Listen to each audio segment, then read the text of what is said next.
Você pensa que conhece a história de Paulo, o apóstolo? Pense novamente. Antes de ele escrever metade do Novo Testamento, antes de se tornar o maior missionário do cristianismo, Paulo era o seu inimigo mais temido. Este jovem e brilhante erudito não apenas discordava dos cristãos. Ele fez da sua missão apagá-los da existência. Casa por casa, família por família, ele caçava sistematicamente os crentes e os atirava na prisão. Então, em um dia comum, tudo mudou. Um clarão de luz, uma voz do céu, e de repente o homem que estava destruindo a igreja se tornou o homem que a construiria através do Império Romano. Esta é a incrível história real de como Deus pegou seu maior opositor e o transformou em seu embaixador mais poderoso. Das ruas de Jerusalém aos tribunais dos reis, esta transformação desafiará tudo o que você acredita sobre segundas chances, propósito divino e o poder da redenção. Prepare-se para ver Paulo como nunca antes. Saulo de Tarso, o nascimento do cidadão zeloso. Imagine uma cidade movimentada onde o Oriente se encontra com o Ocidente, onde navios de todo o Mediterrâneo traziam mercadorias exóticas e ideias estrangeiras. Tarso não era um lugar qualquer. Era uma das cidades mais importantes do Império Romano. Uma encruzilhada onde soldados romanos marchavam ao lado de mercadores gregos e famílias judaicas. O ar era denso com diferentes idiomas, o cheiro de especiarias de terras distantes e o som do comércio que nunca parava. Neste mundo cosmopolita vibrante, nasceu um bebê chamado Saulo, nascido em uma família que tinha tudo o que a maioria das pessoas só podia sonhar. Sua família não era pobre. Eles não eram forasteiros lutando para sobreviver.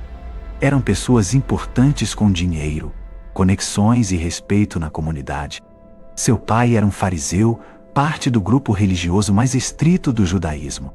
E de alguma forma, por meios que nunca saberemos totalmente, a família havia adquirido algo incrivelmente raro e valioso: cidadania romana.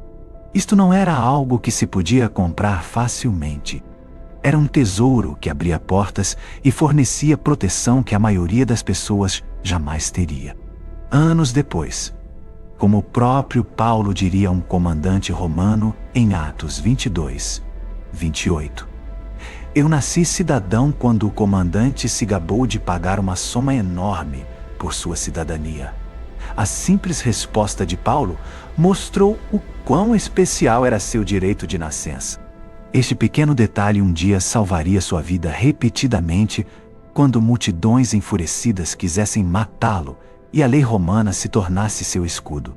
O jovem Saulo cresceu ouvindo 3 idiomas todos os dias: hebraico, falado em casa durante as orações e discussões familiares, grego ecoando pelas praças e escolas, e latim, ditado por funcionários romanos que conduziam seus negócios imperiais. Seu mundo era como uma tigela de mistura de culturas, filosofias e tradições. E ele estava absorvendo tudo com a mente ávida de uma criança destinada à grandeza. A formação de um intelecto em Jerusalém. Quando Saulo atingiu a idade em que a educação séria começava, seus pais tomaram uma decisão que moldaria não apenas o futuro de seu filho, mas o futuro do mundo inteiro. Eles decidiram enviar seu precioso e brilhante menino para longe do conforto do lar, para estudar em Jerusalém, a cidade santa que todo o coração judeu ansiava. Esta não foi uma decisão tomada de ânimo leve. Significava separação, despesa e confiar seu filho a outros por anos. Em Jerusalém, Saulo aprenderia com o professor mais respeitado de todo o Israel, um homem chamado Gamaliel. Este não era apenas mais um rabino ou professor. Gamaliel era como o supremo tribunal da aprendizagem judaica, um homem tão sábio e respeitado que até mesmo seus inimigos ouviam quando ele falava.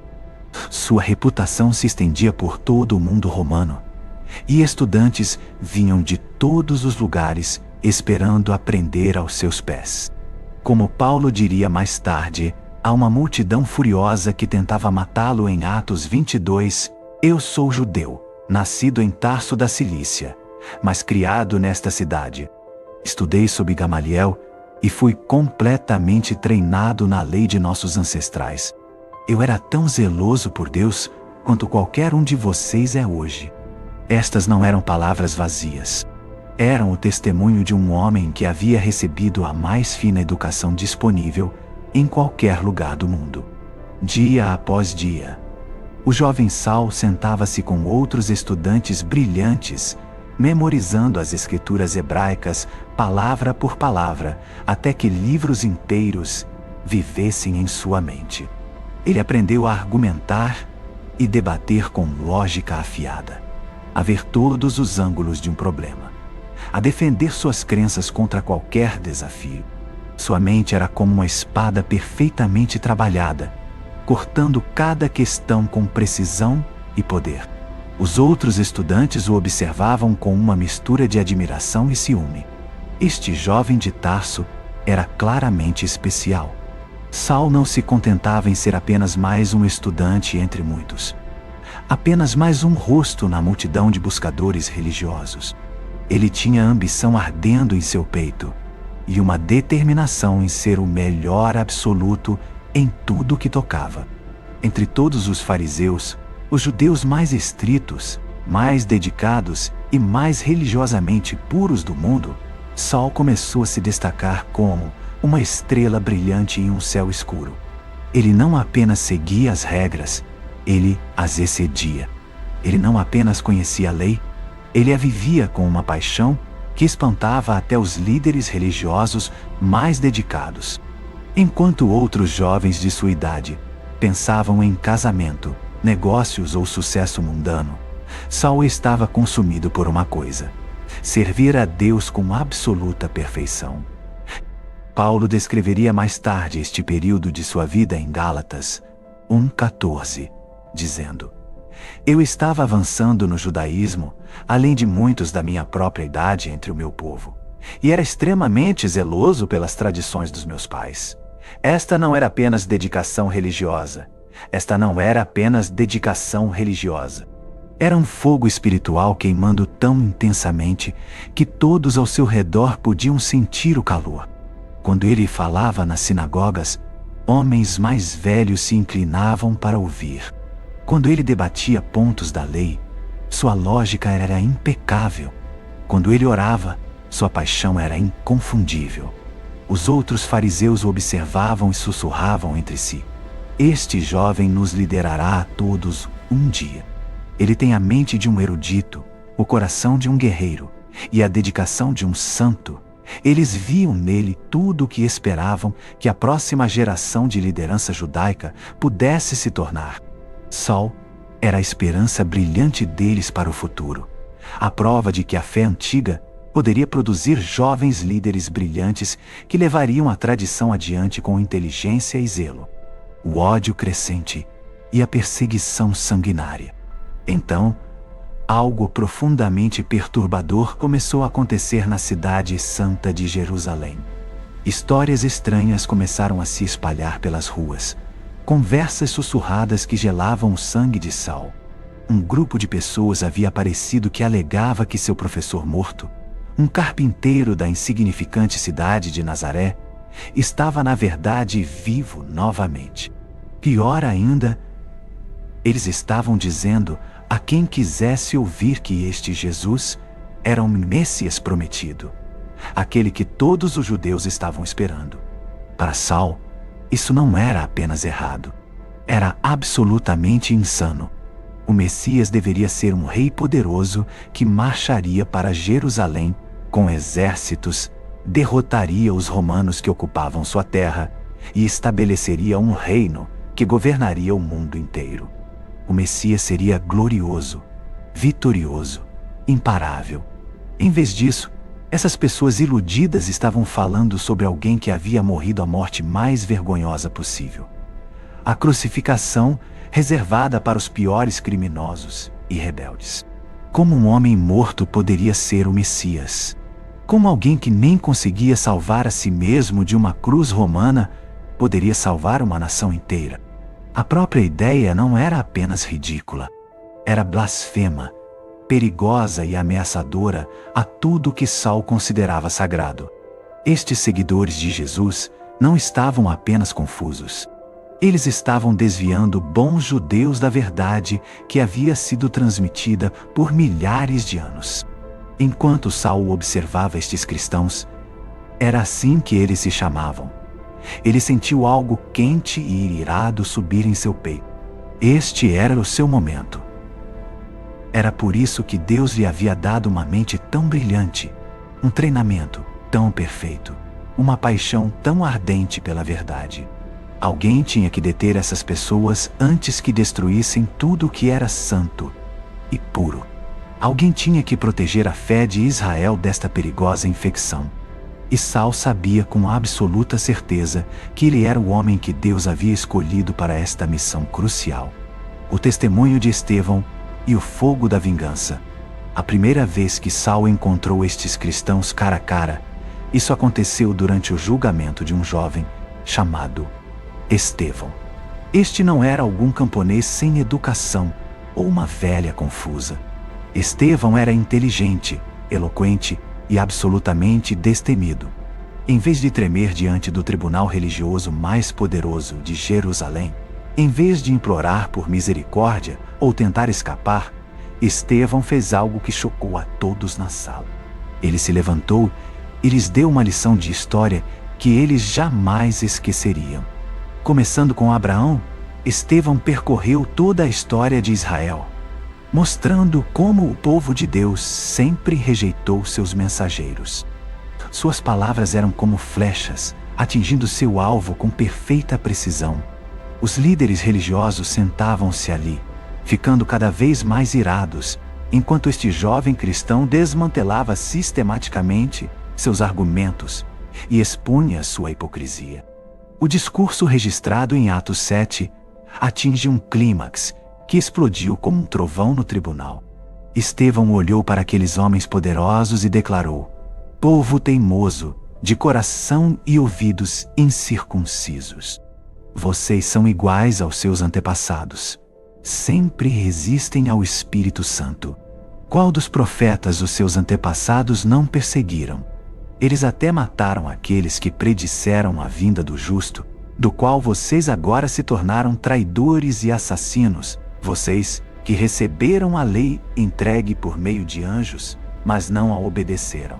A multidão explodiu em uma fúria diferente de tudo que Jerusalém já havia visto.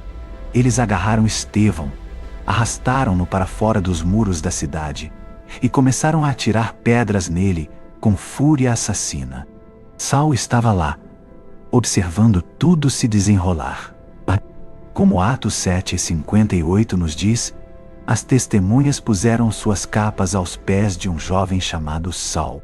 Ele não atirou nenhuma pedra, mas sua presença ali, segurando aquelas capas, era sua maneira de dar aprovação completa a tudo o que estava acontecendo. No entanto, algo estranho ocorreu naqueles momentos finais. Algo que assombraria os sonhos de Saulo por anos. Enquanto as pedras se chocavam contra o corpo de Estevão, enquanto seu sangue manchava o chão, o jovem cristão olhou para o céu e clamou palavras que ecoavam a própria oração de Jesus na cruz. Senhor, não lhes consideres este pecado. Então ele morreu, não que um anjo, não.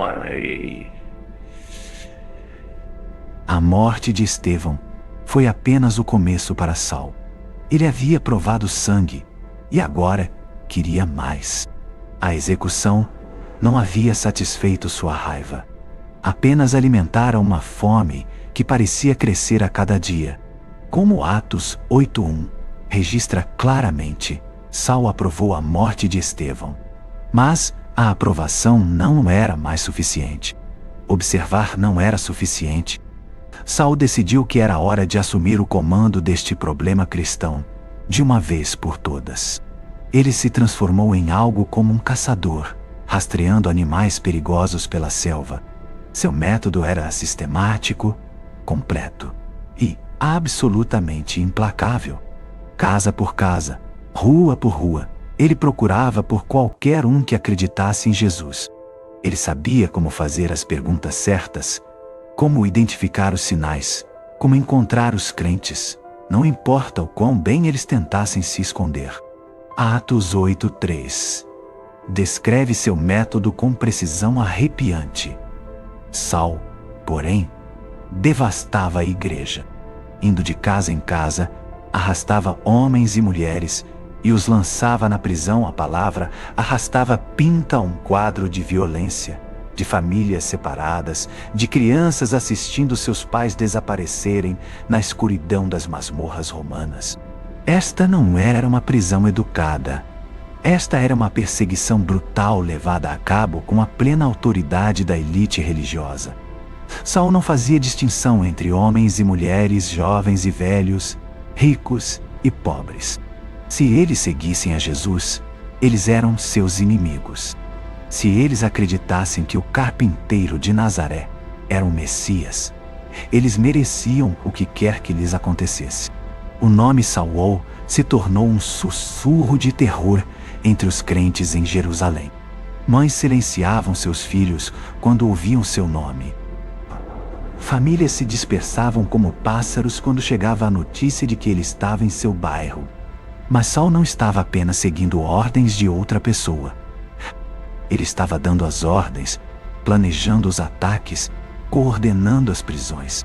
Ele havia se tornado o arquiteto da primeira perseguição sistemática do cristianismo. E sua reputação como seu inimigo mais temido e eficaz estava se espalhando por toda a Judéia, mais rápido do que a própria mensagem que ele estava tentando destruir. A missão para Damasco. Expiração de ameaças. Jerusalém não era mais grande o suficiente para a missão de Saulo. Chegaram notícias de que os cristãos não estavam apenas desaparecendo silenciosamente. Eles estavam escapando para outras cidades e espalhando seu veneno por onde quer que fossem. Como sementes espalhadas pelo vento, esses crentes estavam criando raízes em novos lugares, contando suas histórias sobre Jesus e convertendo mais pessoas à sua fé perigosa. Damasco, uma cidade importante cerca de 240 quilômetros ao norte de Jerusalém, havia se tornado um problema particular. Relatos indicavam que uma comunidade significativa de cristãos havia se estabelecido lá, e eles estavam se tornando mais audaciosos a cada dia. Isto não podia continuar. Se a infecção cristã se espalhasse além de Jerusalém, poderia se tornar impossível de controlar. Saulo sabia exatamente o que precisava fazer, mas ele também sabia que precisava de autoridade oficial para operar fora dos limites de Jerusalém. Então, ele foi direto ao sumo sacerdote, o líder religioso mais poderoso de todo o judaísmo, com uma proposta cuidadosamente planejada. Como Atos 9:1-2 registra. Enquanto isso, Saulo ainda respirava ameaças de morte contra os discípulos do Senhor. Foi ao sumo sacerdote e pediu-lhe cartas para as sinagogas de Damasco, de maneira que, se encontrasse ali homens ou mulheres que pertencessem ao caminho, pudesse levá-los presos para Jerusalém. A frase respirava ameaças de morte revela algo arrepiante sobre o estado de espírito de Saulo. Esta não era justiça calma e calculada. Este era um homem consumido pela raiva. Um homem que vivia e respirava ódio por esses cristãos. O sumo sacerdote, reconhecendo tanto a eficácia de Saulo quanto sua paixão ardente pela causa, sorriu e lhe entregou os documentos oficiais de que precisava. Agora Saulo tinha algo incrivelmente poderoso: a autoridade legal para prender cristãos em qualquer lugar que os encontrasse. Essas cartas eram como cheques em branco para a perseguição, dando-lhe o direito de entrar em qualquer sinagoga do Império Romano e exigir cooperação na caça aos crentes. Sua reputação como o maior inimigo do cristianismo estava se espalhando mais rápido do que a própria mensagem que ele estava tentando parar. E logo toda a comunidade cristã saberia que Saulo de Tarso estava vindo atrás deles. Com seus preciosos papéis oficiais guardados com segurança em sua mochila de viagem, Saulo reuniu um pequeno grupo de homens de confiança e começou a fazer os preparativos finais para a jornada a Damasco. Isso levaria vários dias de viagem difícil por estradas empoeiradas. Mas Saulo estava mais do que ansioso para começar. Seu coração estava pulsando de antecipação. Sua mente já planejando as prisões que faria, os cristãos que arrastaria de volta para Jerusalém para julgamento. Ele já havia feito este tipo de trabalho antes. Rastreou crentes, interrogou-os, prendeu-os, trouxe-os de volta para a justiça. O processo agora era familiar, quase rotineiro. Ele sabia como identificar os sinais da crença cristã, como fazer as perguntas certas, como quebrar a resistência deles e fazê-los confessar sua fé. Esta missão em Damasco era apenas mais um passo em sua campanha sistemática para eliminar este movimento de Jesus de uma vez por todas.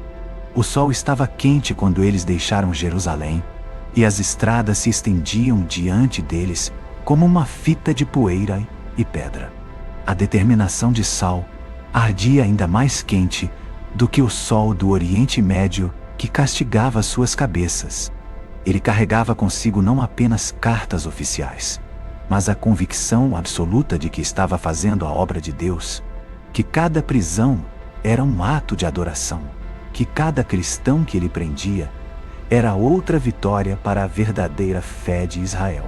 Enquanto caminhavam quilômetro após quilômetro, Saulo não tinha ideia de que estava caminhando em direção ao momento mais importante da história humana. Ele pensava que estava em apenas mais uma missão de perseguição de rotina, outra oportunidade para servir a Deus destruindo esses hereges perigosos. Ele não tinha ideia de que Deus estava observando cada passo, contando cada quilômetro, preparando-se para uma intervenção divina que transformaria o caçador no caçado, transformaria o destruidor em um construtor, e mudaria o destruidor em um construtor, e mudaria o maior inimigo do cristianismo em seu amigo mais poderoso. A estrada para Damasco se estendia à frente, e Saulo avançava com confiança, completamente inconsciente de que tudo o que ele pensava saber sobre Deus, sobre Jesus e sobre si mesmo, estava prestes a ser despedaçado para sempre. O encontro na estrada, luz mais brilhante que o sol. O sol estava alto no céu, castigando impiedosamente a estrada empoeirada. Saulo e seu pequeno grupo de homens viajavam há dias, e Damasco estava finalmente à vista. A empolgação no peito de Saulo estava crescendo a cada passo. Logo ele estaria prendendo cristãos novamente, arrastando-os de volta para Jerusalém, para a justiça. Era para isso que ele vivia, o que o impulsionava todos os dias. Então, sem qualquer aviso, algo impossível aconteceu. Exatamente ao meio-dia, quando o sol estava em seu ponto mais brilhante no céu, uma luz de repente explodiu ao redor deles, que fez o sol parecer uma vela fraca. Este não era o brilho suave de um pôr do sol ou a luz suave do amanhecer. Esta era um brilho sobrenatural e flamejante, que parecia vir de todos os lugares ao mesmo tempo. Como Atos 9:3-4 registra o momento. Enquanto ele viajava e se aproximava de Damasco, de repente uma luz do céu brilhou ao redor dele. Ele caiu no chão e ouviu uma voz que lhe dizia: "Saulo, Saulo, por que você me persegue?" A luz era tão intensa, tão avassaladora, que Saulo e todos os seus companheiros foram jogados de bruços. Eram homens rudes, viajantes experientes que tinham visto tudo o que o mundo antigo tinha a oferecer. Mas nenhum deles jamais havia experimentado algo assim. Mais tarde, quando Paulo contaria esta história ao rei Agripa em Atos 26:13, ele a descreveria como uma luz do céu, mais brilhante que o sol, brilhando ao redor de mim e dos meus companheiros. Imagine uma luz tão brilhante que fazia o sol do meio-dia parecer escuro em comparação. Esta não era alguma visão que só Saulo podia ver. Cada pessoa que viajava com ele a viu, a experimentou e caiu sob seu poder.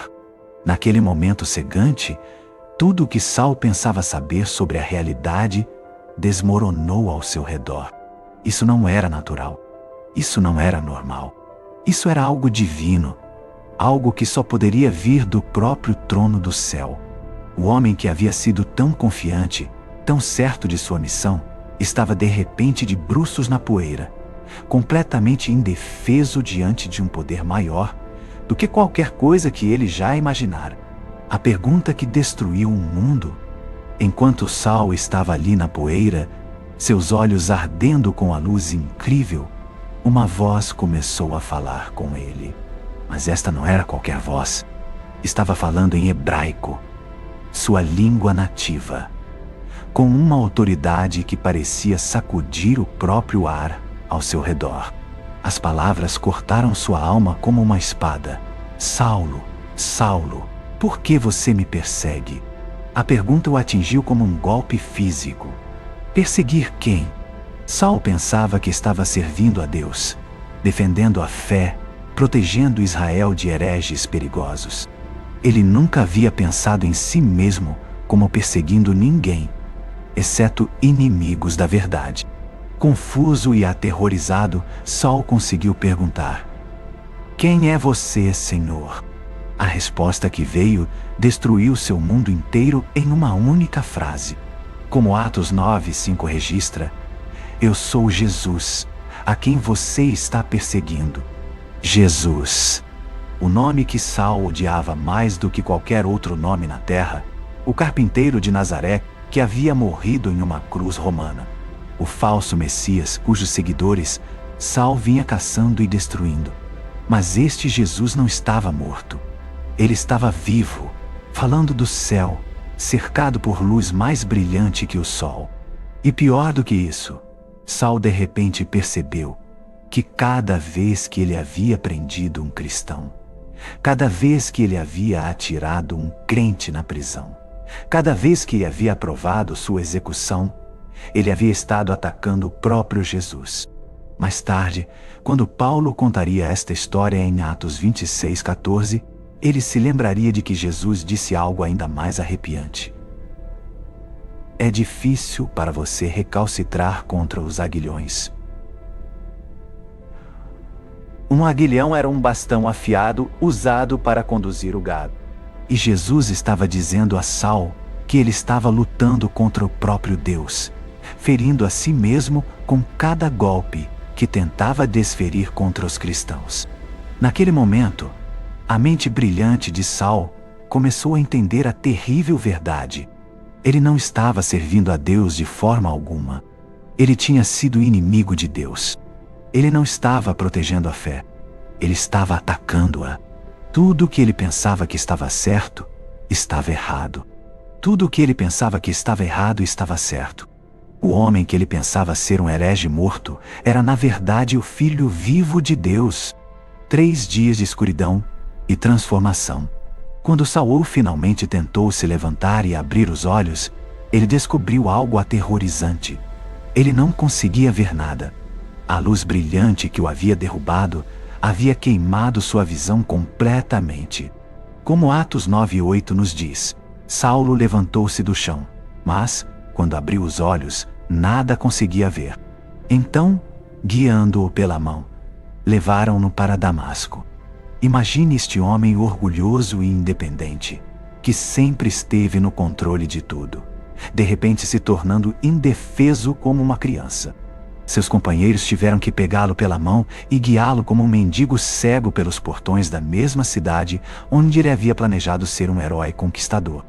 Em vez de marchar como o perseguidor temido com cartas oficiais e autoridade real, ele tropeçou como um homem quebrado e sem visão que precisava de ajuda a cada passo. Eles o levaram para uma casa na rua direita. E lá Saulo se sentou em completa escuridão por 3 longos dias e noites. Atos 9:9 registra: por 3 dias ele esteve cego, não comeu nem bebeu nada. Pense nisso. 3 dias sem comida, 3 dias sem água, 3 dias sem visão. Seu corpo estava parando, mas sua mente estava trabalhando mais do que em toda a sua vida. Durante aqueles 3 dias de escuridão física, Saulo estava lutando com a revelação mais devastadora que qualquer ser humano poderia enfrentar.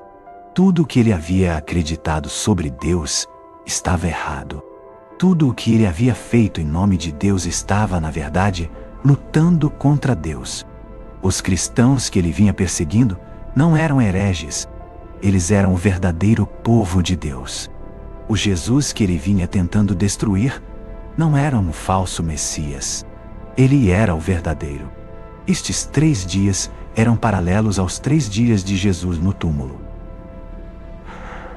Mas enquanto Jesus havia morrido pelos pecados do mundo, Saulo estava experimentando a morte de tudo o que pensava saber sobre si mesmo, sobre Deus e sobre a verdade.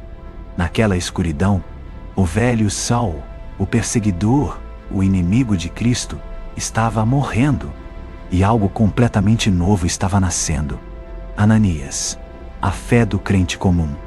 Enquanto Saulo estava sentado em sua escuridão, lutando com seu mundo despedaçado, Deus estava preparando outra pessoa para um papel nesta incrível história. Em Damasco vivia um cristão chamado Ananias. Não um dos apóstolos famosos, não um grande líder ou pregador poderoso, apenas um crente comum tentando viver tranquilamente para Jesus em um mundo perigoso. De repente, Deus falou com ele em uma visão. Como Atos 9, 10, 11 registra, em Damasco havia um discípulo chamado Ananias. O Senhor o chamou em uma visão. Ananias? Sim, Senhor, respondeu ele. O Senhor lhe disse: vá à casa de Judas, na rua chamada Direita, e pergunte por um homem de Tarso chamado Saulo, pois ele está orando. Ananias deve ter pensado que estava ouvindo coisas erradas. Saulo? O Saulo? O perseguidor mais temido de cristãos do mundo inteiro. O homem que havia vindo a Damasco especificamente para prender pessoas como Ananias. Deus queria que ele fosse encontrar este monstro e ajudá-lo. A resposta de Ananias, registrada em Atos 9, 13 e 14, mostra o quão aterrorizado ele estava. Senhor, ouvi muitos relatos sobre este homem e todo o mal que ele tem feito aos teus santos em Jerusalém. E ele veio para cá com a autoridade dos chefes dos sacerdotes para prender todos os que invocam o teu nome. Em outras palavras, Deus, você tem certeza absoluta disso. Este é o homem que está nos matando. Mas Deus tinha um plano que era maior do que o medo de Ananias. Como Atos 9, 15 e 16 registra a resposta de Deus: vá, pois este homem é meu instrumento escolhido para levar o meu nome aos gentios e a seus reis, bem como ao povo de Israel. Eu lhe mostrarei o quanto ele deve sofrer pelo meu nome. Deus estava dizendo a Ananias que este perseguidor estava, na verdade, escolhido para se tornar o maior missionário que já viveria. Ananias enfrentou uma escolha que exigiria uma coragem incrível. Ele poderia obedecer a Deus e arriscar sua vida, aproximando-se do inimigo mais perigoso que os cristãos tinham. Ou poderia jogar pelo seguro e permanecer escondido. O fato de ele ter escolhido obedecer, apesar do seu terror, mostra o tipo de fé que muda o mundo. O toque e a restauração imediata. Ananias abriu caminho pelas ruas de Damasco até a casa na rua direita, seu coração provavelmente palpitando a cada passo. Quando encontrou Saulo, ele fez algo absolutamente incrível. Em vez de se aproximar dele como um inimigo ou mesmo como um estranho perigoso, Ananias veio até ele como um irmão. Atos 9:17 registra o momento. Então, Ananias foi, entrou na casa e, pondo as mãos sobre Saulo, disse: Irmão Saulo, o Senhor Jesus, que lhe apareceu no caminho por onde você vinha, enviou-me para que você volte a ver e seja cheio do Espírito Santo. Note aquela palavra, irmão. Ananias chamou este perseguidor de irmão Saulo.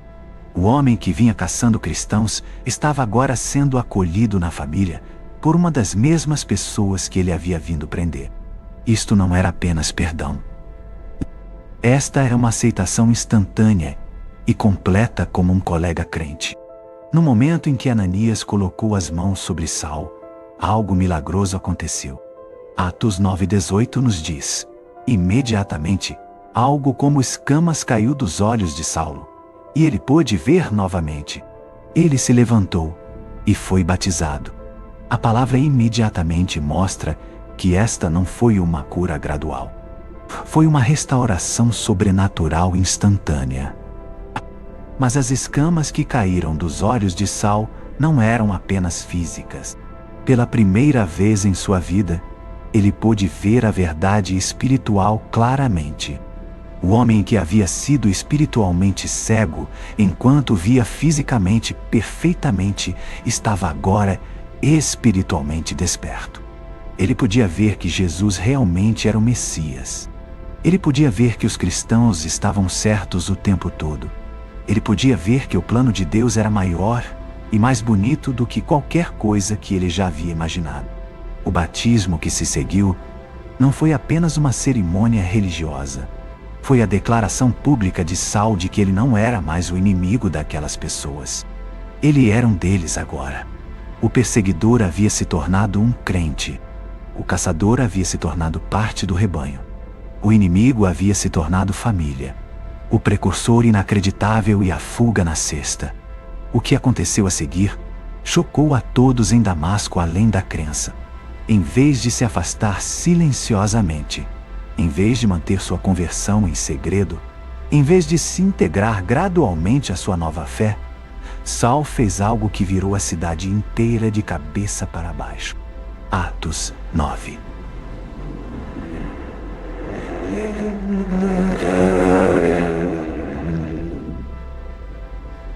Atos 9:20 registra um momento incrível. Logo começou a pregar nas sinagogas que Jesus é o Filho de Deus. A frase "logo começou" mostra que Saulo não esperou semanas, meses ou mesmo dias. Em poucas horas depois de recuperar a visão, ele estava se levantando nas mesmas sinagogas onde havia planejado prender cristãos, proclamando que Jesus era exatamente quem os cristãos diziam que ele era. Você consegue imaginar o choque? Imagine os judeus em Damasco que ouviram que o famoso perseguidor Saulo estava vindo para acabar com o problema cristão deles. Eles estavam provavelmente se preparando para ajudá-lo, para apontar os crentes em sua comunidade, para ajudar nas prisões. Em vez disso, eles ouviram este mesmo homem declarando que Jesus era o Filho de Deus. A mesma mensagem que havia levado tantas outras pessoas a serem presas e executadas. Atos 9:21 captura o espanto deles. Todos os que o ouviam ficavam admirados e perguntavam: não é ele o homem que causou estragos em Jerusalém entre aqueles que invocam este nome? E não veio ele para cá com o propósito de levá-los presos aos chefes dos sacerdotes? Eles não podiam acreditar no que ouviam. Seria realmente a mesma pessoa? Eles teriam cometido algum erro sobre quem era este homem. Mas não havia erro. Este era definitivamente Saulo de Tarso. E ele estava definitivamente proclamando Jesus como o Messias com a mesma paixão que ele havia usado uma vez para perseguir os crentes. A transformação foi tão completa, tão dramática, tão impossível de explicar por quaisquer meios naturais que as pessoas começaram a se perguntar se estavam testemunhando o maior milagre da história humana. O homem que havia vindo para destruir a igreja em Damasco estava agora a construindo com cada palavra que proferia. A voz que havia ameaçado os cristãos com a morte estava agora lhes oferecendo esperança e encorajamento. O perseguidor havia se tornado um pregador, e nada em Damasco seria o mesmo. A conversão dramática de Saulo e sua pregação imediata criaram um problema que ninguém havia antecipado. As mesmas pessoas que esperavam que ele as ajudasse a eliminar os cristãos, agora o viam como seu maior inimigo.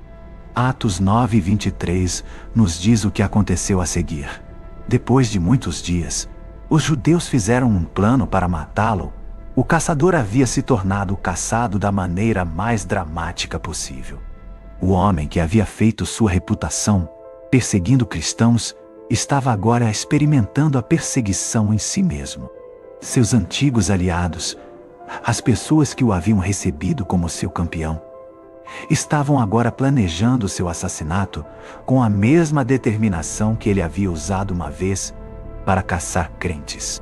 Atos 9:24 mostra o quão sérios eles eram, mas Saul ficou sabendo do plano deles. Dia e noite, eles montavam guarda junto às portas da cidade, a fim de matá-lo. Este não era apenas um discurso irado. Este era um plano de assassinato cuidadosamente organizado. Eles estavam vigiando todas as saídas da cidade, determinados a que Saul nunca deixasse Damasco vivo. Pela primeira vez em sua vida, Saul entendeu como era estar no lado receptor da perseguição religiosa. Ele experimentou o medo que havia causado nos outros. Ele sentiu o terror de saber que as pessoas o queriam morto, simplesmente por causa do que ele acreditava sobre Jesus. O perseguidor estava aprendendo o que significava ser perseguido.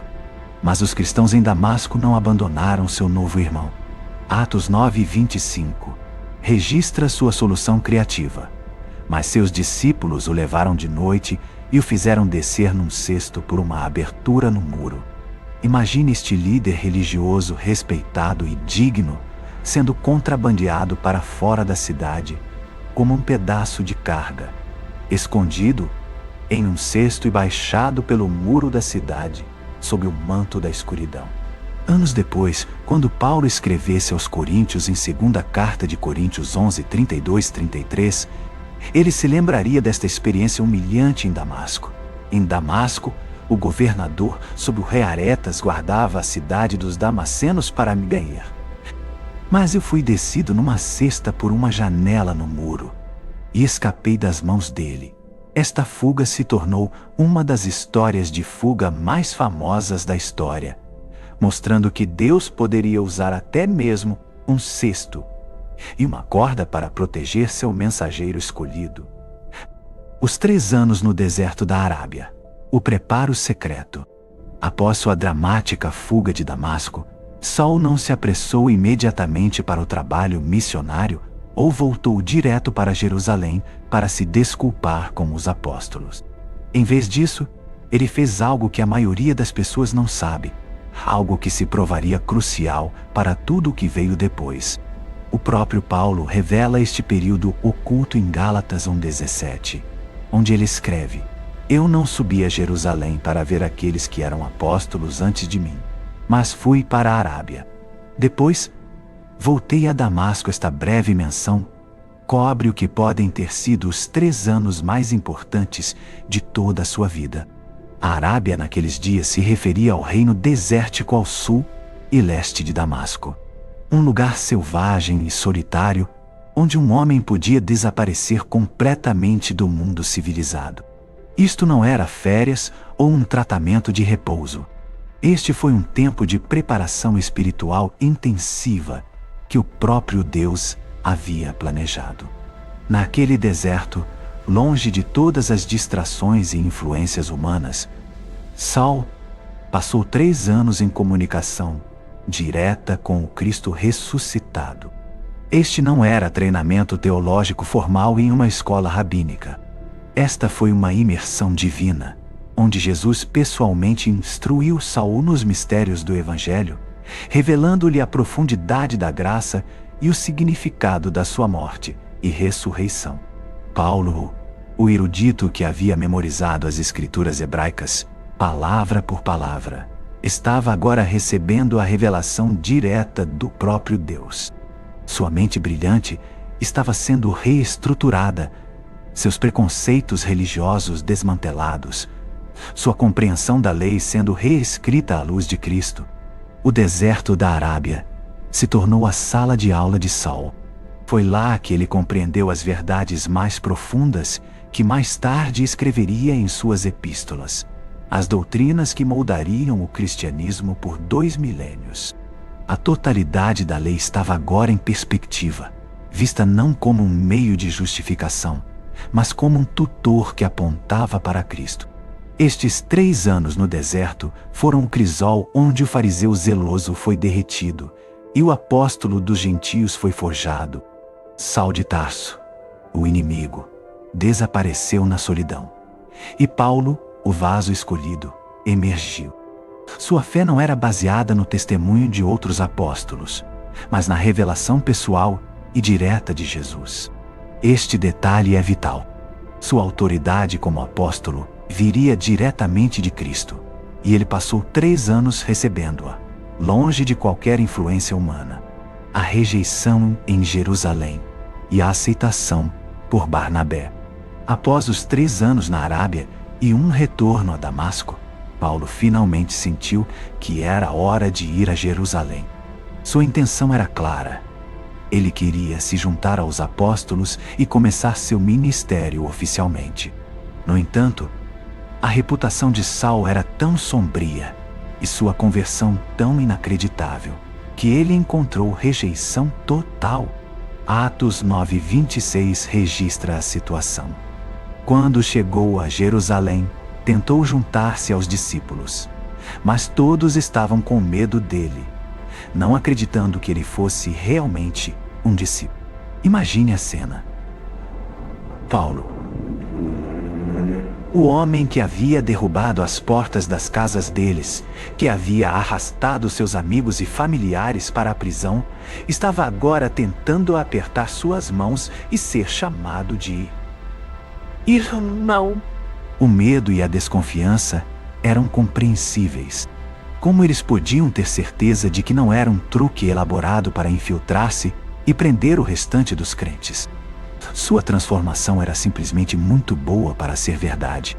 Mas, neste momento de rejeição, Deus providenciou um mediador. Um homem cujo nome significava filho de encorajamento, se levantou para defender o ex-inimigo. Seu nome era Barnabé. Atos 9:27 nos diz: Mas Barnabé o levou aos apóstolos e lhes contou como Saulo tinha visto o Senhor no caminho, e como o Senhor lhe tinha falado, e como em Damasco ele havia pregado corajosamente em nome de Jesus. Barnabé agiu como a ponte da fé. Ele arriscou sua própria reputação e segurança para endossar o homem mais temido do cristianismo. Ele se concentrou não no passado de Paulo, mas no seu presente testemunho e na evidência da intervenção divina. Somente por causa de Barnabé, os apóstolos Pedro e Tiago aceitaram encontrar-se com Paulo. Gálatas 1:18 confirma este encontro. Então, depois de 3 anos, subi a Jerusalém para visitar Cefas e Pedro e fiquei 15 dias com ele. Este encontro, embora breve, foi crucial. Ele solidificou a aceitação de Paulo pelos líderes originais da igreja. No entanto, o tempo de Paulo em Jerusalém foi curto. Sua pregação zelosa e eloquente nas sinagogas novamente o colocou em perigo. Ele argumentou com os judeus de fala grega, seus antigos companheiros, e eles ficaram tão enfurecidos com sua traição que planejaram matá-lo. Atos 9:29. Os crentes de Jerusalém, vendo a seriedade do perigo, fizeram o que era necessário para proteger seu novo líder. Eles o levaram rapidamente para Cesareia e o enviaram de volta para sua cidade natal, Tarso. E assim, Paulo, o grande apóstolo, desapareceu na obscuridade por um tempo, o que permitiu que a igreja desfrutasse de um período de paz e crescimento. O chamado de Antioquia, o missionário ao mundo. Onde a perseguição de Saulo havia terminado, o avanço do evangelho começou. A igreja se espalhou para novas cidades, e uma das mais importantes foi Antioquia da Síria. Antioquia era uma metrópole vibrante, cosmopolita e uma base ideal para alcançar o vasto Império Romano. Foi lá que os seguidores de Jesus foram chamados de cristãos pela primeira vez. Atos 11:26. A igreja em Antioquia estava crescendo, mas precisava de liderança forte e ensino sólido. Barnabé, o fiel encorajador, foi enviado para supervisionar o trabalho lá.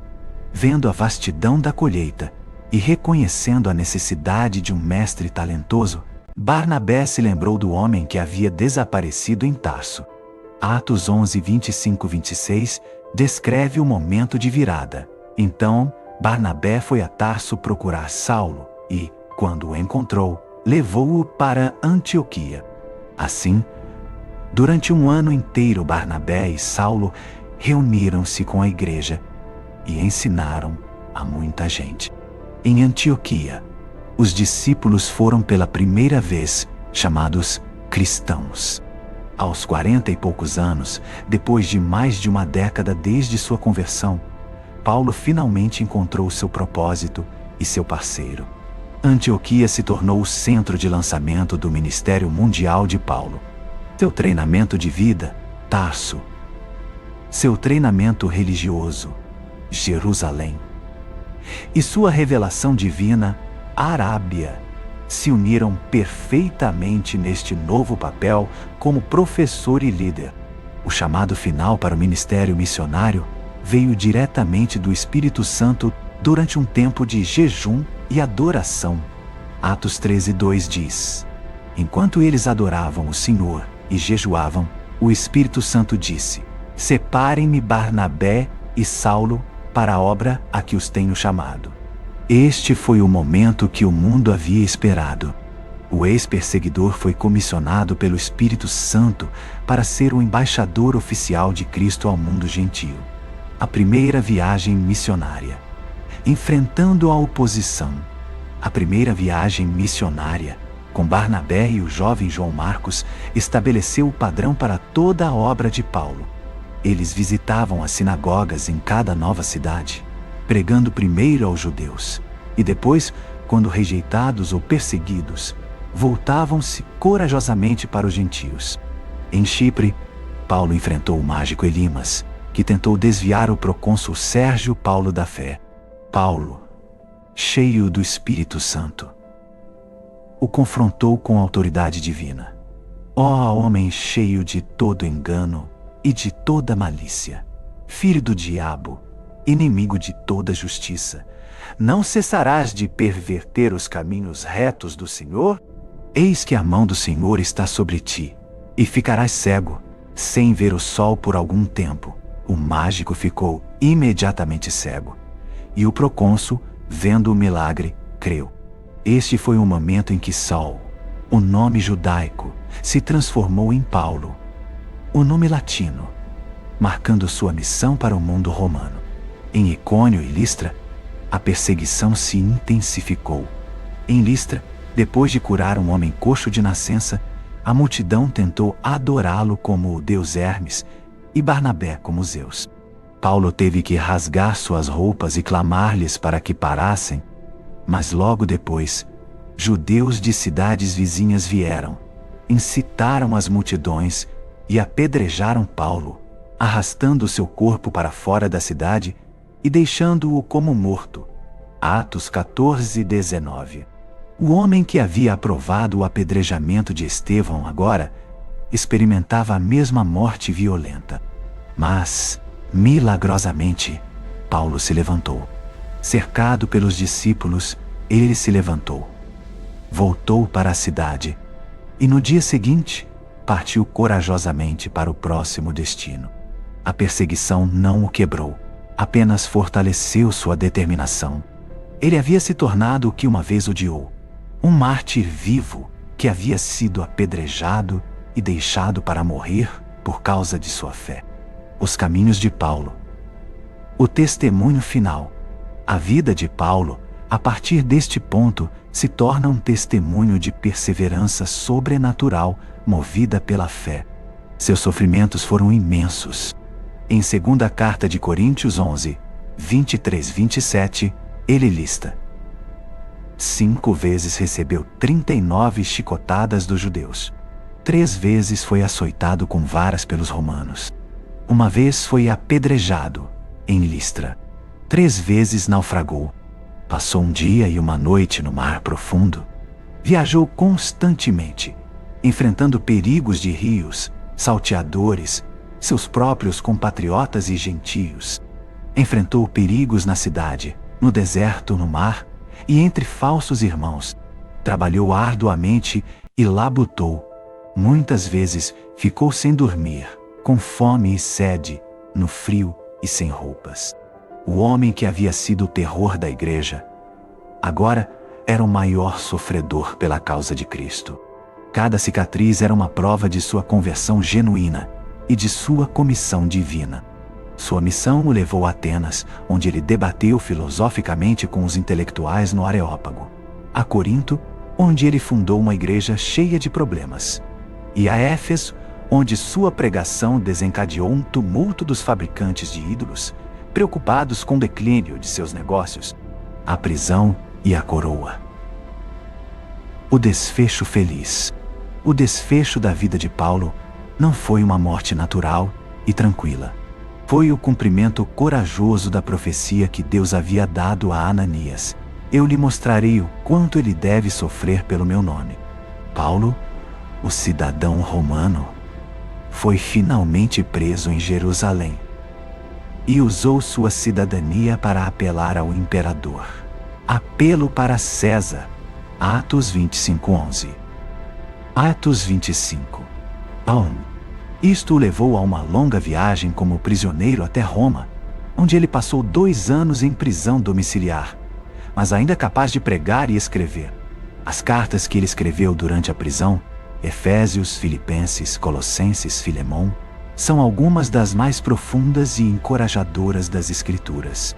Ele transformou a prisão em um púlpito de privilégio, onde o Evangelho alcançou até a guarda pretoriana de César, Filipenses 1:13. Após sua libertação e uma última série de viagens, Paulo foi preso novamente em Roma, desta vez sob o tirânico imperador Nero. Sabendo que sua morte estava próxima, ele escreveu sua carta final, Segunda Carta de Timóteo, que é o seu testamento espiritual. Em Segunda Carta de Timóteo 4:6-8, Paulo escreve a sua declaração final de fé e seu desfecho feliz. Quanto a mim, estou sendo derramado como oferta de bebida, e a hora da minha partida está próxima. Combati o bom combate, terminei a corrida, guardei a fé. Agora me está reservada a coroa da justiça, que o Senhor, o justo juiz, me dará naquele dia, e não somente a mim, mas também a todos os que amaram a sua vinda. O inimigo que havia vindo para destruir a fé terminou sua vida como o seu maior defensor. O perseguidor que usava a lei para prender crentes foi perdoado pela graça e se tornou o autor de metade da mensagem do Novo Testamento. A história de Paulo, o homem que era o maior opositor de Deus, transformado em seu mais poderoso embaixador, é a prova inabalável de que não importa o quão longe alguém tenha ido, ou quão errado esteja, o poder da redenção e da segunda chance de Deus é absoluto. O final de Paulo foi uma execução pelo Estado romano, mas seu desfecho feliz foi a coroa da justiça que ele esperava de seu Senhor e Salvador.